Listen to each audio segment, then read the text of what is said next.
Welcome to another brand new episode of CPOV Autographs. Really quick before we get into today's episode, I do want to talk about the fact that I am going to be in Boston at the end of this month, or close to the end of this month. From the 21st to the 24th of April, I will be at PAX East 2022. I'm very excited. Come say hi if you see me. I'm also doing a panel on Friday the 22nd at 3 p.m. in the Condor Theater about the evolution of queer representation in gaming. Please come through. We have some incredible panelists. It's going to be a lot of fun. The video game nerds of CPOV will be represented along with some other awesome humans. So please come hang out with us. Enough about that. On to today's episode. I'm chatting with Mitch Wallace, one of the masterminds behind some awesome TTRPGs, as well as Penny for a Tale and Weave the Tale. They are an incredibly kind human. I met them at PAX Unplugged 2021 and said back then that I wanted to have them on the podcast, and now here they are. We talk about TTRPGs, we talk about video games, we talk about inclusivity, and much, much more. So without further ado, here's my incredible conversation with Mitch Wallace.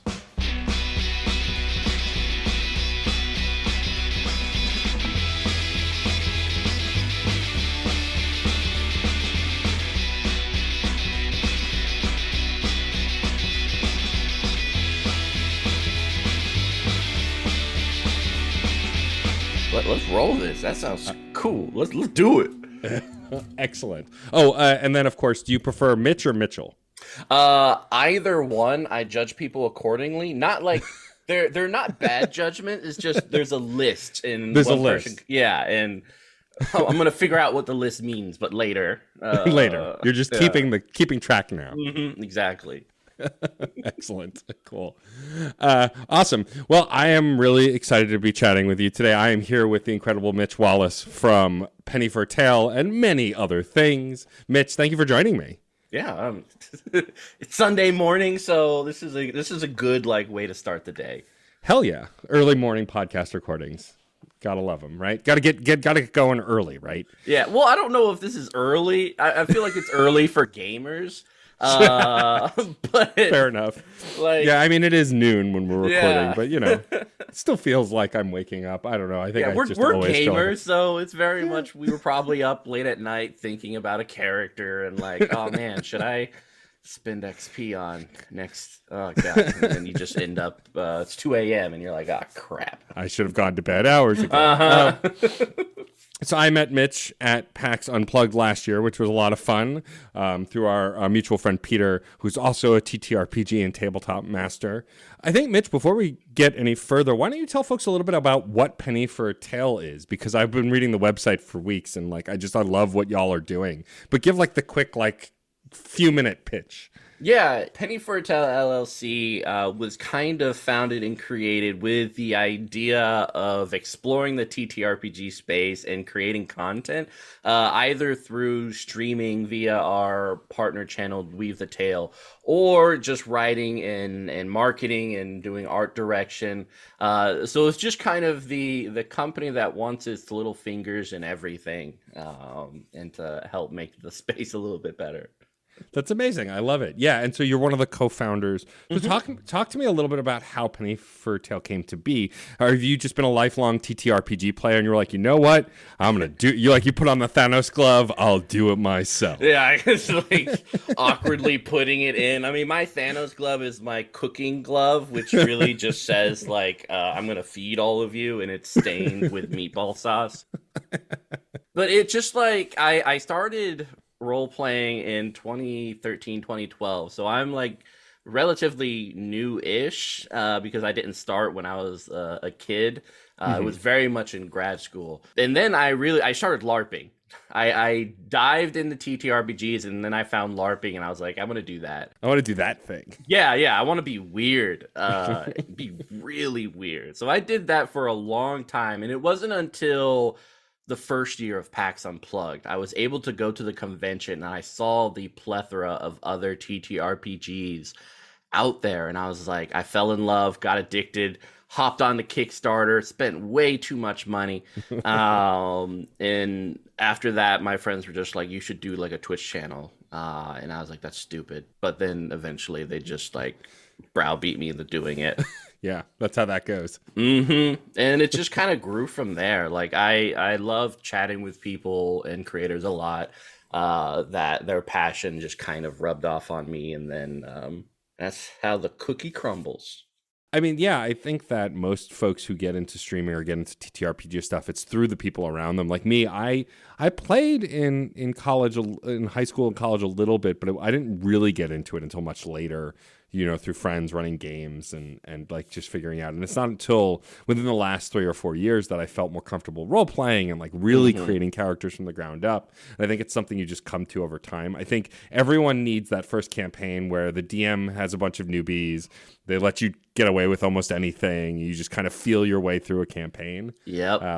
I think that's kind of the universal experience if you can get it, because having a rules lawyer DM as your first DM is the rough go. Yeah, it's super tough. Mine was super chill. I'm more so embarrassed by the character I made looking back, and I still have the character sheet. It was my first tabletop was D&D 4th edition.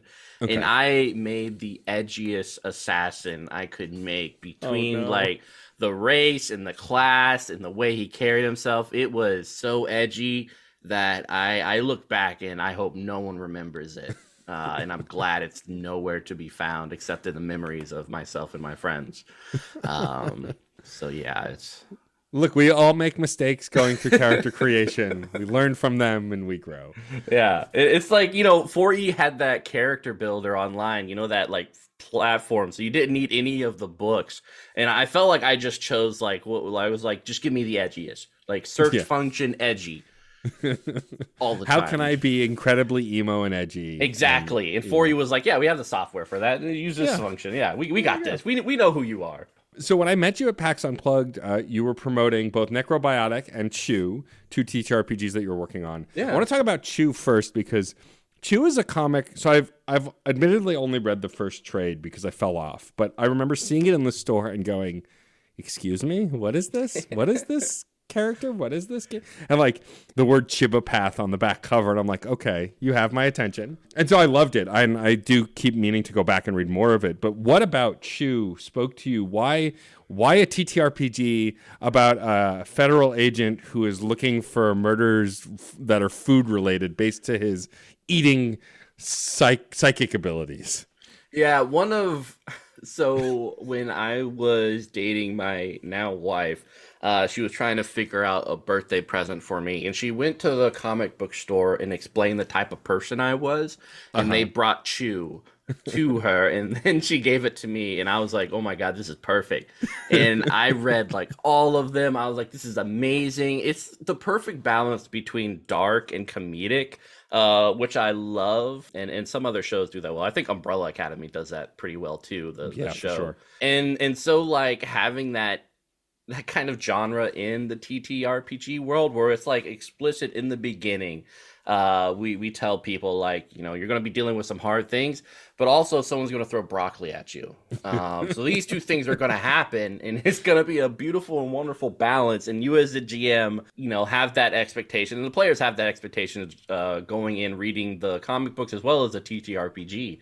And so that was kind of like the genre we wanted to hit, was that super dark, but also broccoli. And throwing that stuff together. And Chew, the world, the universe just made complete sense, and I already had a huge love and adoration for the setting and the people involved with it. So I was like, let's do this, because I want food-related powers. I mean, who doesn't, right? Yeah. Like, how could you not? I eat a lot. I'm an expert at this. Let's do this.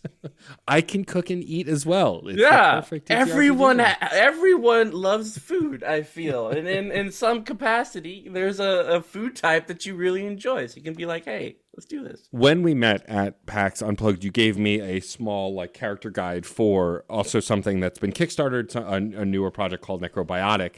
What I love about Necrobiotic is it's got... like, it's so easy to see tons of TTRPGs based in steampunk and based in, old world stuff. You've got stuff like the Dishonored games and things. Mm-hmm. And this seems to be taking those kinds of genres, those kinds of time periods, but doing something a little bit different. Can you talk a little bit about what Necrobiotic is and why it's different from those other similar settings? Definitely. So Necrobiotic came from the novels published by Valerio Amadei in Italian. And we brought it over here to America, titled Necrobiotic. So the setting and stuff is based on those books. The card system is based on the TTRPG system that they used over in Italy too, which also has the same name, El Engranaggio. And putting it all together here for the U.S. audience. So not only do we have like a very unique and interesting card system, but also the setting in of itself is this weird. I call it one of the first like melancholy TTRPGs, because the whole point, and it kind of follows. I feel like a trend in TV shows right now and in like storytelling where it's no longer the It's a Wonderful Life, like great ending at the end, but it's like you have some happy moments, but overall like life is tough and there's a lot of burden surrounding it, and it's really just through like small connections with people that you can kind of carry on and move forward. And so that's kind of the essence of Necrobiotic, was creating this city set in Italy, Florence, where the dead work as manual laborers for the rest of society. So imagining seeing like your father or your sister or something like that working the farm eternally until their body just shuts down, programming them to perform functions like taking care of your kid, your baby, and in just this world where humanity had its chance, it blew it. And the remnants of humanity are trying to figure out what life is going to be like and if it's worth living. And everyone kind of has to make that decision on their own. So, from the get-go of the book, we kind of push that emphasis on like the stories you're going to tell are very much going to be melancholy, somber, sad. There's going to be great happiness and enjoyment and love, but there's also just going to be reality where it just kind of rains on your parade at times. Which for someone like me who loves Korean drama and Korean like movies and Japanese as well, I love that sort of that style of storytelling. It's always been a huge enjoyment for me. I mean, it sounds like it's something very different. And like, gee, I can't imagine why you'd want to tell stories about somber and humanity's greatest mistakes during an ongoing pandemic that seems to never end. That just doesn't line up at all. Why would you come to that idea? I know, right? It's kind of like when you feel sad and you listen to sad music. There's something very much enjoyable about just feeling your feelings and not trying to distract yourself from not feeling it with like happier things or distractions. Just being like, I feel sad and that's okay, and I want to I guess be in that feeling and possibly enjoy it with others while we're all struggling during this very weird and awkward time in history where it feels like everything's on fire and just continues to be on fire. Yeah, a catharsis is very important. Like escape, there's no like I'm not devaluing escapism, which is also important. Yeah, but both are valid. Right, but I think catharsis is something that we people don't always want to lean into, and I am an emotional music listener, and often when I am sad or depressed or upset, I listen to sad music to kind of feel, like get it out, like how everybody feels good after a good cry, like you just get it out of your system, and there's that kind of relief. And I imagine telling stories with a Necrobiotic also is a little different because you're crafting these kinds of narratives that are not your run-of-the-mill, happy-go-lucky, murder hobo D&D parties. Yeah, exactly. One of my favorite one-shots we do, it just has this very beautiful micro story where the people involved are just investigating this construct who sheds a single tear. And as you investigate this construct, you realize that it had enough of a consciousness to be able to have this tier to allow the people involved to then investigate this construct and come to find out that this was a mom who died before she could hug her child and just wanted to be able to deliver all these letters that she wrote for her child that never got delivered. And so you as the players are trying to find these letters and deliver it to the kid. So this very like the stakes are very low, but emotionally the stakes are very high because there's just so much there. And being able to have a full session of let's just make someone happy and be able to show someone that they were loved by the person who gave birth. Like it's just a beautiful moment that I love that you can kind of have in this dark setting. So I absolutely adore it. I want to talk to you a little bit about the writing side of it. So obviously, when we all start playing D&D, we don't always think we can be DMs or write one shots. Were you always a writer outside of wanting to write one shots, or is this something you kind of came to all at once? Like, I'm going to write and I'm going to write this thing that's a real challenge. Let's do it. It was so I did creative writing in high school, and I was a poetry editor, and I was super nerdy and goth and emo. And then I went into politics and stuff like that in college and grad school. When I came up to DC and saw everything, I was like, no, I'm out. So I was trying to figure out what else to do. And so I kind of just returned to creative writing again and shook the high school-esque cringe rust off of it as I started to develop my voice and just asked people to give me a shot and to see if I loved it enough to kind of make it something. And so especially with Chew, where I just get to have fun with it and be stupid and comical and stuff. I really enjoy it because I imagine someone sitting down and reading it and finding this unique voice via TTRPG where it doesn't take itself seriously, very much like a Paranoia, the Paranoia TTRPG, was nice. And, I really appreciate the people who kind of were like, yeah, I'll let you have your chance. And I'm always glad for that. Yeah. I mean, I think that what I love about the TTRPG community is so many people are willing to take a chance and experiment and try different things. And most of the folks that I've met, also over the last few years, especially, it's been delightfully queer as well. Most of the folks I've met working in this space, and that's been really nice. Not that that doesn't exist in other nerdy spaces too, but it just seems there seems to be this kind of renaissance and growth of that community within the TTRPG space, and I love that. And I like to joke that I got gayer during the pandemic, but also I feel like my characters in TTRPGs also got gayer, which is always fun. Yeah, mine got gayer and thirstier, and so everyone's arc, Yeah. I feel like everyone got hotter during the pandemic, and I now want to hug people more, and I don't care who you are. It's just let's do this. The pandemic changed people for the gayer, and it's been amazing. I would 100% agree. So I want to talk a little bit about this is the hardest question to ask a TTRPG player who also likes creating. Do you prefer to be a DM or a player, and why? Or if you're going to give the usual answer of I love both. No, I don't. Why? I like being a player, and I often find it difficult to enjoy a game. I enjoy being a DM. I often find it difficult to be a player. Okay. I my mind's always going everywhere, and my attention is always just scattered. So being a GM, there's a lot of different things I get to pull on, and I also, being an insecure writer, really enjoy the reactions of people that are positive and be like, oh yeah, that means I'm good. I'm doing this right. And so GMing is one of my favorite things to do, and I rarely am a player. Just because when I am a player, there's usually not enough activity to keep me occupied. But some I still enjoy. But yeah, it's definitely GMing. I GM probably 95% of games that I'm a part of, in a very small subset. I'm a player.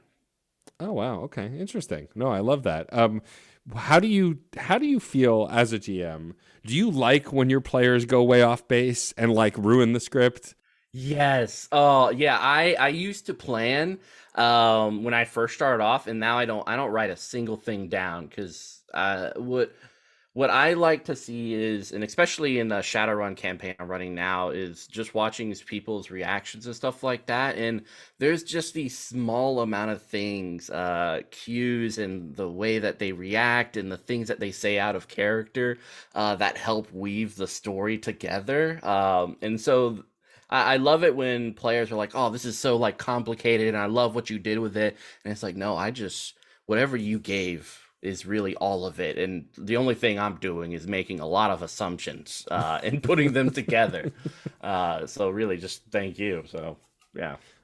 I love that. Do you find that it's tougher to put together campaigns to be live streamed or to be recorded versus just doing private games? Do you feel like there's more pressure to kind of perform a little bit for those? Yeah, really for me, the difference between live and private games is live games I'm pulling from individuals who I know have a reputation for being very engaging players. Like the whole point of it is to create like a very engaging story that's entertaining for the audience. And so it's like, people who in my private game are in the background just eating nachos and like chilling out, like that's cool and everything, but I also would not have those people in like the streaming aspect. So it's very much like when we're streaming, I'm looking for a particular person who can react quick, who's usually great at improv, who has charisma, who people want to see on screen, so that it's entertaining. And so all my prep is very different because I'm used to those type of people because most of my games are streamed. And then I just started doing private games again because we're not through the pandemic, but we're at a point at least where people who are vaccinated and everything and feel safe enough can have private games together. And so when that happens, I'm just like, I don't care who you are, just come play and we'll chill out. And sometimes we'll go on tangents that have nothing to do with the game, and it's kind of like board game night for me. Nice. Yeah, I do miss, like, I was a big board game night person before the pandemic, and like we get together with friends almost weekly, and like I didn't realize how, like, I knew I enjoyed it, but I didn't realize how much I'd miss it until it was gone. And like that same group tried to do like tabletop simulator game nights, and we kept doing them for a while, but I feel like I love playing remote games. Most of my TTRPG games are remote because my friends moved to all over the place. And so we're just playing online and through Roll20 and stuff. And I don't mind that, but I feel like nothing compares to the in-person experience. Do you feel the same? I feel like there's this chemistry for in-person gaming that just doesn't exist with online gaming. Yeah, and like conversations happen less online because of the necessity and the awkwardness of having multiple conversations going via like a Zoom chat or something like that. One conversation can be had at any given time, and no others. And if you are eating nachos, you got to mute that. And you can't like talk or anything like that. You got to mute it. And so, yeah, that was the biggest thing. And probably one of the greater frustrations is wanting to be able to talk to different people. And like during combat, especially, like, I don't know how you did it. Like, because what were you playing? Like, Pathfinder D&D or Pathfinder, Pathfinder, what, first edition or second? I believe it's first edition we're still playing. Yeah. Nice. Yeah, my wife loves first edition. It is ridiculous how much she loves it. And yeah, but you and I both know combat's like one round, it can take a decent amount of time. And so like, normally if you're in person, you're like chilling around, you're making jokes on the side. Like it's a very chill atmosphere. But if you're on Zoom or something like that, you kind of have to be like focused and or playing like Final Fantasy Online on the side to engage yourself in between rounds. So I'm curious what you did like in between rounds, or what you guys ended up doing. I mean, we try and keep it interesting and keep combat engaging. I think part of it is being invested in the narrative, and like we do it via Discord, so we have a chat on the Discord so like we can share gifs and like make crack jokes there, so we're not interrupting combat. But yeah, it's weird. Like I feel like TTRPGs are now catching up to something gaming's been struggling with for a while, like video games. For me, like playing, like the best example of it is Smash Brothers or Mario Kart. Like playing those games with people in a room on a couch will always be wildly more entertaining than playing online via Discord call. I like doing it, and I don't hate it, but it's just not the same. It's not. It's the trash talking, the goofing off. Like I'm brought back to reminiscing about the N64 era, right? Like where you could get 4 folks on a couch and play a game together and just like annoy each other while playing, Exactly. That kind of thing just doesn't really exist in the same way anymore. And I don't like, but to that end, I have friends all over the country that I can now play games with that I couldn't before. And that's nice. But it just, there's something about losing, with the TTRPGs and the board games, losing that in-person experience that makes it hard. That's why I was so happy to be back at PAX Unplugged, because getting to sit at a table all masked and all, spaced enough that we felt safe, but playing board games together. Like, I can't even remember which game it was now, but there was a game that I played with two of my best friends who I hadn't seen in a long time, who were based out in Philly. And just sitting at the table together playing a game together was like revolutionary because we just hadn't had that experience in so long. Is it like just, it can't be copied. Because, I used to play Halo. Halo was my game night. We would all play multiplayer till we would get one of those big like cartons of like those like Cheeto-esque puffballs, and we would go all night drinking or eating that and drinking like Coke and Mountain Dew. Stuff, the ramifications we are still dealing with today. But like doing that till like 4 a.m. And being absolutely stupid all night. Like if I was watching myself, I'd be like, "Who is this?" But also that person was having so much fun. That aspect is kind of sad to see it go, but there is an enjoyment to the kind of online experience too. But of course, I think it they all have their plus and minuses, and I'm grateful for the online TTRPG campaigns I have because they've run longer than any of my in-person games just because of everyone's schedules and stuff. Where when you just sit down at a computer, it's easier to schedule than if we all have to go to someone's house and pick up snacks and all that stuff. And there's a give and take to it. Is there something that you miss from the TTRPG space that you want to bring back or that you want to see more of, or just like something in your DM style that you don't see a lot of that you're excited to kind of bring to the masses? Yeah, I mean, I don't think I've been around enough to know of any other age, but this one. I mean, I really enjoy the inclusivity of the space right now, and hearing stories of other people who've been around for much longer. I am sad they had to go through those things, and I'm glad that the future TTRPG people who come in will be able to choose from TTRPGs made by different people and with different perspectives. So I'm really excited about that. In terms of like my unique trait to bring into TTRPGs, probably goes back to one of the most I think important moments in my LARP career for me personally. I was playing the Mad Hatter in a Changeling game who had completely forgotten Alice. And Alice was played by this amazing person who started crying the moment that I didn't remember I didn't remember Alice. And having a person in like a LARP atmosphere just cry, like people like don't like to see people crying, like for any reason. It makes people uncomfortable, and it made me very uncomfortable. But kind of looking back on it, and just like the audacity to do such a thing and the bravery is something I always think about. And so I guess for me, the trait I want to bring in is really like having these moments of vulnerability, and also just communicating with other people about the sadness that we all kind of carry, and just kind of exploring empathy. I think is one of my favorite parts, which is I think why I like telling melancholy or sad-ass stories, is you kind of really get into that sort of thing, and when a victory does happen, it's all the more exciting to see. So yeah, just feel. That's my thing. Empathy and feelings.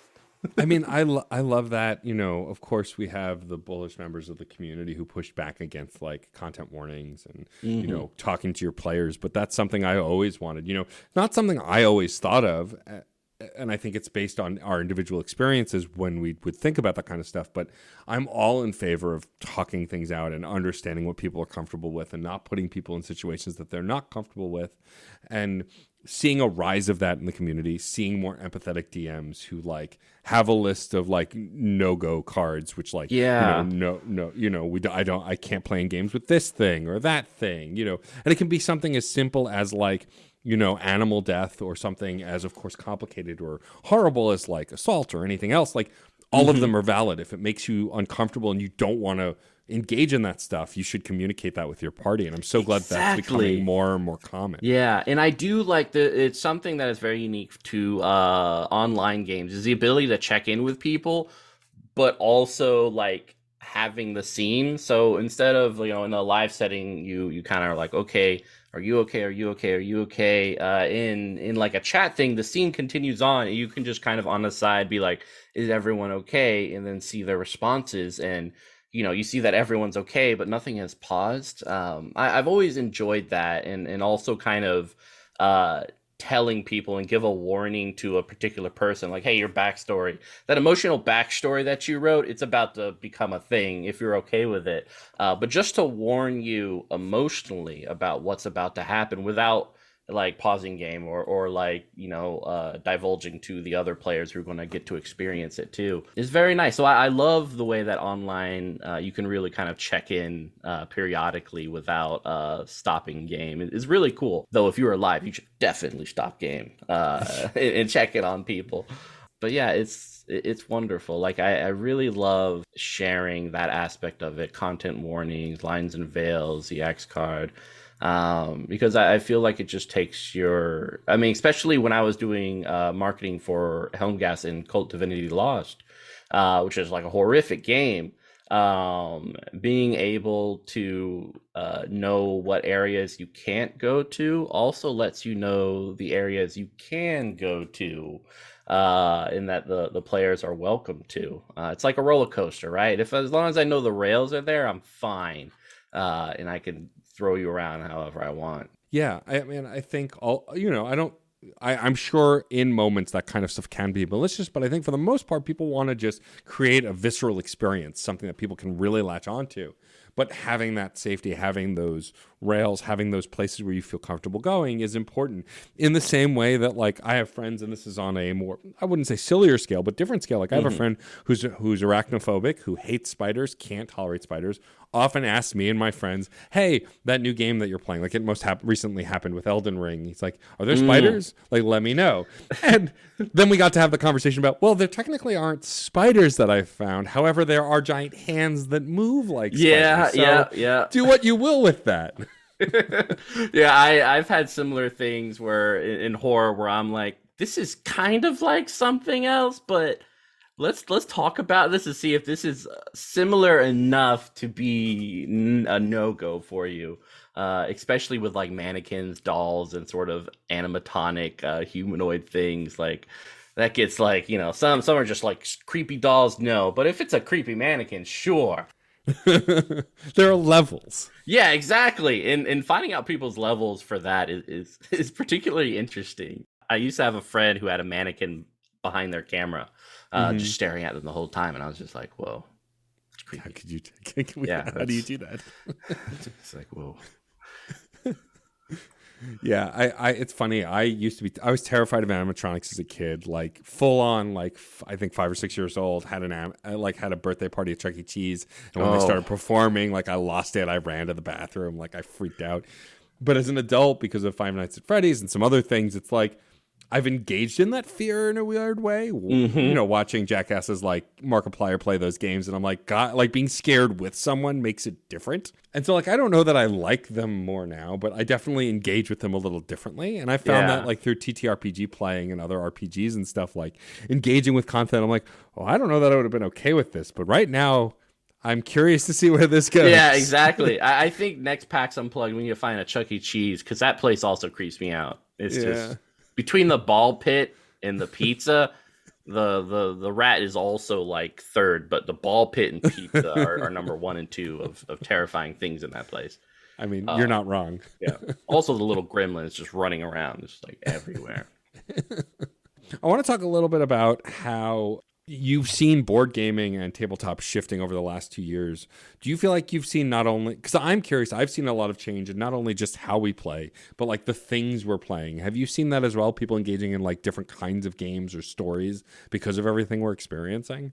Oh yeah. I mean, it was a time where you had the choice between like GURPS, it was a Hero, and people were mostly playing D&D. And I think for the most part, that is still true in terms of D&D.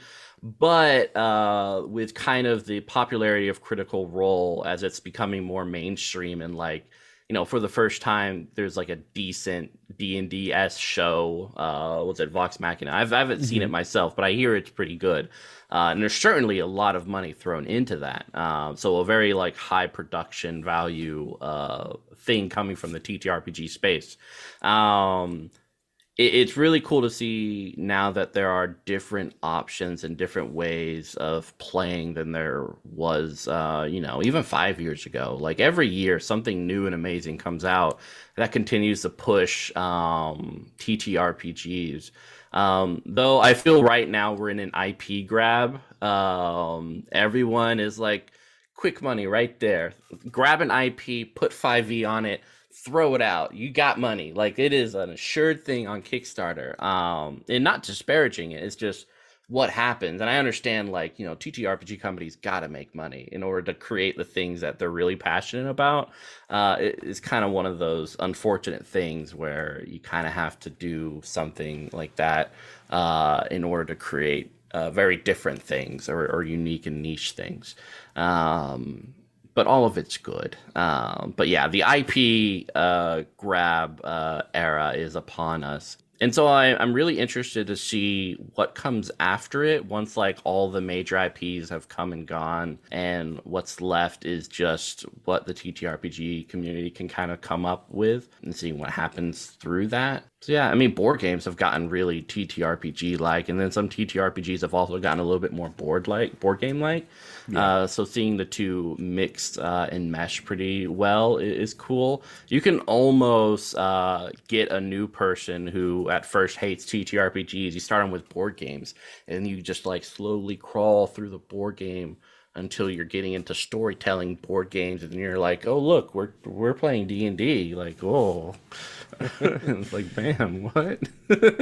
I mean, yeah, I think the space is, while the accessibility still has a long way to go, I feel like it's more accessible now than it's ever been. And like, I just think about Lords of Waterdeep and how I love that board game, but like, and my spouse loves that board game and hasn't really played a ton of D&D or any actually, but was like, oh, can we play that? What was that game we played where we were controlling these things and doing these quests? I was like, it's Lords of Waterdeep. It was great. Yeah. Like, I love that kind of line blurring between board game and D&D. I think it as storytelling. And like my spouse loves playing storytelling games. They're an actress, and they produce in podcast space, and so like they have those creative juices. And so it's cool to see how different people explore that now as these things become more accessible. It's so much easier. Like board games felt so niche when I was growing up, whereas now it's like there's so many different board games. From different companies, and there's Euro games and Fantasy Flight and all this stuff, and like I love how vast it's gotten. I feel like there's never been a better time to get into board games and TTRPGs. Oh yeah, I just feel like there's something for everyone. Well, they have the Queen's Gambit board game too, so you can jump on that new trend. It's called chess. It's just chess, y'all. It's called chess. I remember when they released that, I was like, wait, hold on a sec. I want to buy it, and I don't know why. I think it's just like to be like, is it different? Is it just chess? Oh, it's just chess. Okay, no, that's fair. I mean, 10 years down the line, people are gonna be looking back and be like, man, there's this really cool game with kings and pawns and everything. What is that? Oh, that's the Queen's Gambit game. Yeah. And then the name chess is just kind of off on the side. Right. They start calling the game Queen's Gambit instead of chess. Exactly. Yeah. It is altered. But yeah, Gloomhaven is like a GM-less board game. It is just really cool. Like you're basically playing a TTRPG, and it's but you think you're board gaming. Yeah, it's neat. It's neat to see that stuff kind of start to mingle in a way that I would have never thought it would. A question I've been asking folks a lot, especially during the pandemic, is the pandemic's been hard for everyone for a host of different reasons. It's not a matter of comparing hardships. We've all experienced hardships on a multitude of levels. But I like to look for the silver lining. Is there a thing that you can think of, like a really good thing to have happened that was a result of this time at home and this time isolating, something that might not have happened if it weren't for this time we were spending treating things a little differently?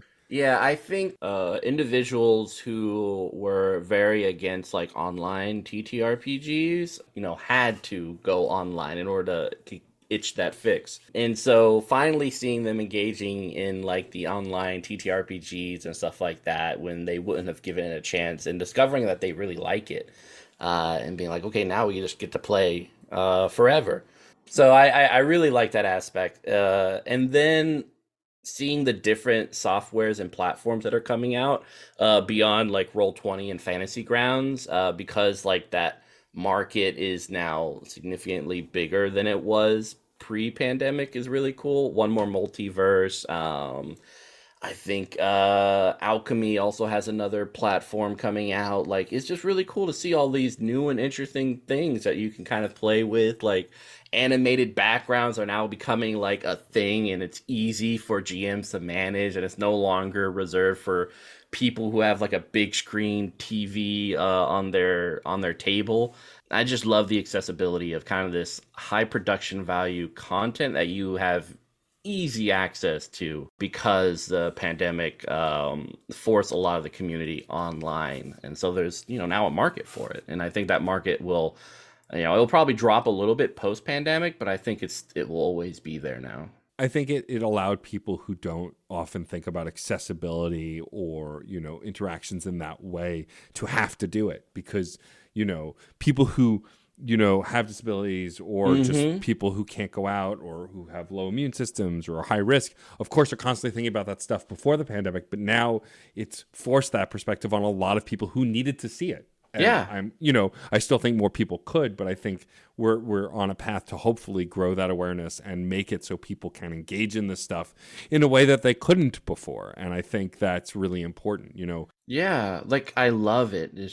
It's awesome to see. Yeah, I've always been like an advocate of like, it's especially in the video game space, since I have a few podcasts in that space. It's like, the term gamer like is hit or miss at this point. Some people like it, some people don't. But I feel like gatekeeping being a gamer behind you have to play these hardcore games that are really tough and difficult is dumb. And through the pandemic, like between Animal Crossing and certain mobile games, Pokemon Go, the idea of being someone who plays video games is not just locked to playing Halo multiplayer on Xbox. Those people are great too, but like it's everyone, it's from 80-year-old moms to, grandparents to like, 10-year-old kids and everything in between. And I love seeing that. And I think the TTRPG space is starting to go through that too. Seeing older folks playing TTRPGs, really young kids getting into complex board games because they really want to experience that stuff. I think that kind of growth is really important. We've seen like it exponentially happen during the pandemic because so many more people are spending time together, isolated, trying to figure out what to do and kind of engage in that stuff. Yeah, and I definitely like the acceptance of kind of anything. I mean, I have a few friends, and myself included, when I eventually get Elden Ring, I'll probably lower the difficulty because I don't know. I mean, I can't. I'm not that great, nor will I ever be. And there are also some games like Hades. When that came out, they have like a story mode where you get more, it's a lot easier to run through them. That is the mode I put on because eventually in normal mode, I was like, I just want to get to the story. This is awesome. But I want to get to the story, and I'm not great enough to get to that story unless I get help. No, but I think that's important. I think I like a challenge, but I think also having the option to turn the challenge down or off if you want to just experience that stuff, I think is also just as important. Yeah, and accept it. And like I really like that people are more accepting of that kind of aspect of play. Like I think the people who can do those games are really cool, like on the hard mode and stuff. And the people who can like play Dark Souls on a Guitar Hero controller, like I'm like, what the holy heck? That's awesome. But I struggle with my own controller. But yeah, it's just cool to see the variety that is accepted within the community now compared to before. And I'm a huge like League of Legends player, but I'm only on bronze, and I'll stay in bronze and silver for forever. But when me and my friends go online, it's super chill, and we're just like, I don't care. You missed that. I don't care. I'm gonna miss something too in a bit. Yeah, exactly. Yeah, I enjoy community gaming where the pressure is not to do well, it's to have fun, and that, no fault to people who like to be competitive. It's just that's not for me. And like Yeah. knowing that there's a line between that now and finding the right communities, I think is really key in experiencing those kinds of things. Yeah, yeah. I think before, like the competitive community kind of had a hold on what a gamer is or was, and now a gamer is just someone who enjoys playing games, whatever that might be. Just a dating game, Monster Prom, Doki Doki Literature. Holy heck, Halo, whatever you want. You're a gamer, and welcome to the community. Yeah, hell yeah. Mitch, I want to thank you taking the time to chat with me. This has been delightful. Before we wrap up and I have you do our sign off, can you tell folks where the best place it is to find you, to find Penny for a Tale, to check out all the stuff that you're doing and anything that you're looking to promote or direct people towards? Oh yeah, of course. And thank you for having me. This was a lot of fun. My When we go to Chuck E. Cheese, we need to have like a in-person interview where we're just like, we are now eating pizza. Yeah, the exactly. Chuck E. Cheese person is now looking at us. The rat is coming towards us. The rat is bigger than we anticipated. This could be our last broadcast. Yeah. Send help. Yeah. We are at the Chuck E. Cheese in Philly. It is 1 a.m. Apparently they closed several hours ago. We do not know why the doors were open. Please, for the love of whoever, save us. But yeah, the best way to find out about Penny for a Tale is, of course, going to pennyforatale.com, where we have this really cool commercial and a lot of different links you can check out. If you want to be a part of the community, check out Weave the Tale, our streaming channel, which we play TTRPGs a lot. And we have a Discord associated with that where people kind of chill, hang out, talk about games, and they're just like really nice to each other. It's ridiculous. Yeah, it's a lot of coffee talk, like a lot of I need coffee this morning, and then we're all like, how did everyone do post coffee? Which I just feel like everyone needs every day. Of course, Necrobiotic, we're about to close and charge the cards for the post-Kickstarter backer kit. So we are coming up very close to having it all set and done. Chew continues to chug along. So if you want something to chew on, insert laugh right there. There you go. There you go. Laugh track. Then definitely check it out. I assure you, it's just gonna be ridiculous and fun, and just silly and amazing. I had some of the best one shots at PAX Unplugged as well as Gen Con. It's just ridiculous. And then another big thing I'm doing is later this year we are kickstarting a game called. Right now it's called Dolls. I don't know if that will stay, but it's a unique TTRPG using the Simbra mechanics, the roll under d20s with the abilities and such. But and very much inspired by the movie Nine or the work done by the brothers Quay with these stop motion dolls. And so we have a photographer in China who specializes in taking pictures of dolls, these very real like dolls. And so we have all these scenes and stuff. So it'll all be photography within the book, set in a very dark fantasy post-apocalyptic Earth. And so I'm really excited about that. I've definitely found through it how much of the community just does not like dolls. But as a huge fan of the creepy and the morbid, like dolls are just right on my level. And so I'm really excited to see that come sometime in October. But other than that, I'll be at Gen Con, I'll be at Origins, and PAX Unplugged this year. So I'm just excited. Will you be at any of those?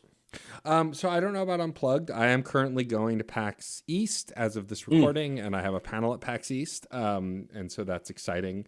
But we'll see how the year goes. With the cases ballooning, it's hard to say. Yeah, it's always very difficult to figure case out. By case. Yeah, you just gotta understand. But also, Mitch, if folks want to find you, is there a place they can find you? Oh, on social? Yes. Oh, you're on point here. Yeah. So you can find me on Twitter at Mitch S. Bustillos on Twitter. And I usually post daily some sort of absurd, weird thing. So nice. He's a good follow. Definitely go follow him. You'll get weird stuff. It'll be great. It'll be great. Well, Mitch, thank you again for joining me. This was a lot of fun. I'm looking forward to playing board games with you at some point in the future. The last thing I'll ask you to do is we have a saying on this show. It's born out of my now on hiatus music show.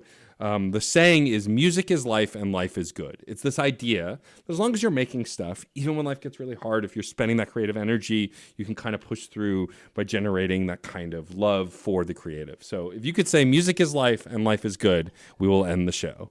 Ooh, you know what? Music. Oh God, what was it? I just what is it? Music is life, life is good.